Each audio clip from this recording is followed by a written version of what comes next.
Muri yeZimbabwe ndadzoka zvekare nema-updates manyama andinouya ndakakubatirai pachannel yenyu, your channel of choice.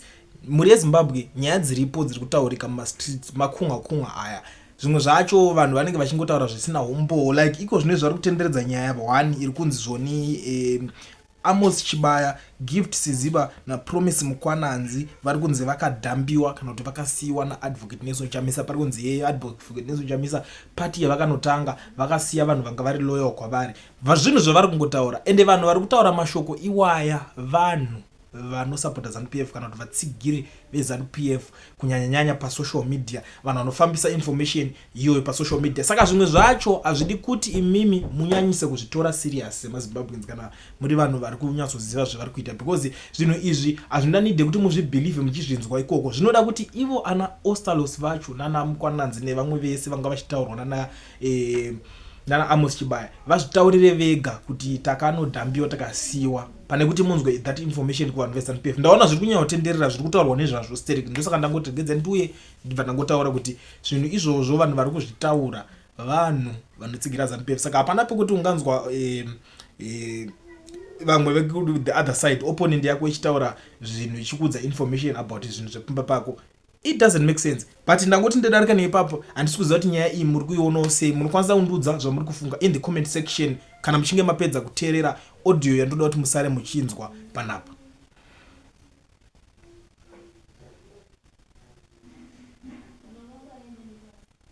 Dumela bakulu, Dinyame Tijan is here ndadzoka ma-updates manyama ndauya ndakamabata zvekare. Nhasi ndine nyaya iri kubuda panapa. Sengedzo Chabangu ari kubuda ari kudedzera kuti zvoni nyaya iri kutaurwa yekunzi ndakadzingwa basa, ma-side shows ayo handizviterere, hazvina kana musoro ende hazvishande, ndosaka akaenda kumatare edzimhosva kuenda kunochallenge that judgment. Zvinhu zviri kuitika vedu wega this time ndiri kuudzai hakudyiwe rinopisa ende hazvipera zvakanaka. And a lot of people were asking me ende ndachitaura nevanhu vakawanda ma-government officials vachiti tiri kunzwa vanhu vakawanda zvavari kutaura about masituations ari kuitika muZimbabwe. Feedback iri kubva kuvanhu tiri kuinzwa, but vari kuchema kuti guys, pacho pamuri kutaura vazhinji muri kungowanza hanzi muri kuwanza kupopota, taunyatsai kutaura zvamuri kuda kuti zvigadzirisike, because vari kuti vari kuteerera maaudios amuri kusenda panapa. So muri yeZimbabwe inini handingakuudzire zvekuita, kana makashaudhana makaita sei ndezvozvo. Namba dzedu ndiri kusiya pascreen ndo basa radzo. Sendai maaudios muchitaura zvamuri kunzwa kuda kutaura kana kuti zvamuri kuona zviri kuitika. Zvamanje manje sarai makateerera this audio mondiudzawo zvamuri kufunga in the comment section.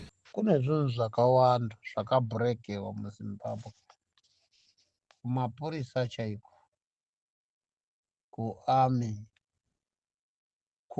pakangobva dhaiki chitsotsi nobva chatotanga. Pavakangotanga kushafula kubvisa varungu kudai muarmy yakanga mapurisa mazati anganga ariko varungu, masoja ariko varungu. Pavakangotanga kuita zvavo zveempowerment, black empowerment nepasingadi black empowerment, vongeza black empowerment, kuarmy kune black empowerment yei? Ibhizinesi here. Muparliament pavakangotanga kubvisa chete varungu neopposition, hurinobva hwatotanga. Chakakonzera kuti vabvise varungu namaopposition nevarungu masoja navarungu mapurisa nevarungu maCIO navarungu vaishanda pabhodha apa, zvese nobva zvamama. Kune zvakawanda zvakabhurekeka pakangoita ZANU-PF through negovernment yayo. Kana muchiti ndonyepa muti ndonyepa. Chero zvandiri kutaura panapa vanotonatsoziva kuti munhu ari kuzviwana kupi. Havana izvozvizvi dei vaishandisa mutemo wakanga wakanyorwa negovernment chero yavarungu yaivapo vachiuisapo. Daike zvinezvi vari kumberi. Handitiwo chavakanga vachida kunge vainchaji muZimbabwe. Vakatadza kunatsokunzwisisa chinonzi politics. vakatadza, vakafungidzira kuti kana vakabhureka lawyer Ian Smith vakati vakabhureka iyi yanzi unonzi aneye, onzi aneye uyu wavakanga vasingadi uyu, achitaura naye achingoti pasina nhingi. As propaganda hadziindisi nyika mberi. Propaganda hadziindisi nyika mberi. Racism haiindisi family mberi. Ndinoda kutanga kutaura kufamily. Ukangoona wangoita racism mufamily uri weleader, family iyeyo yagara pasi, zvatodhakwa.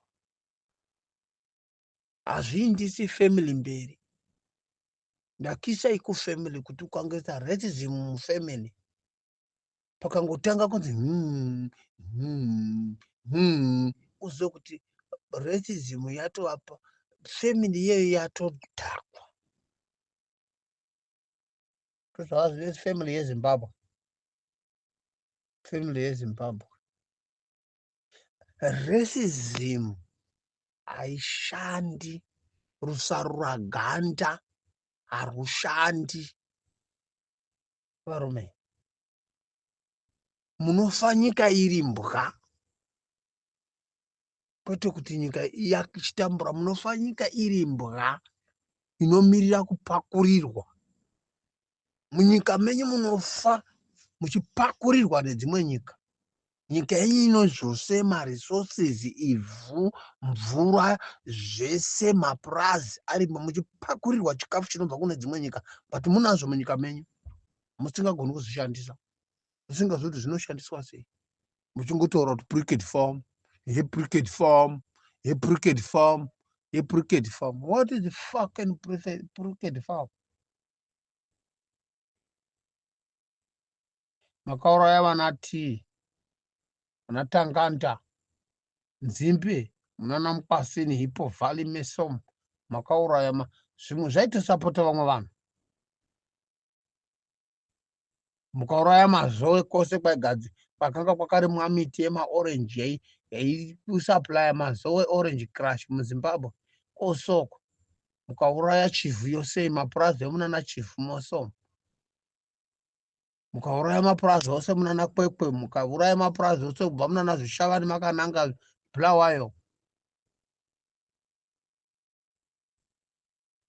Mukauraya vana Jairus Jiri nokuti vanonzi vanowana mari dzamadhona vakazodzipuwa.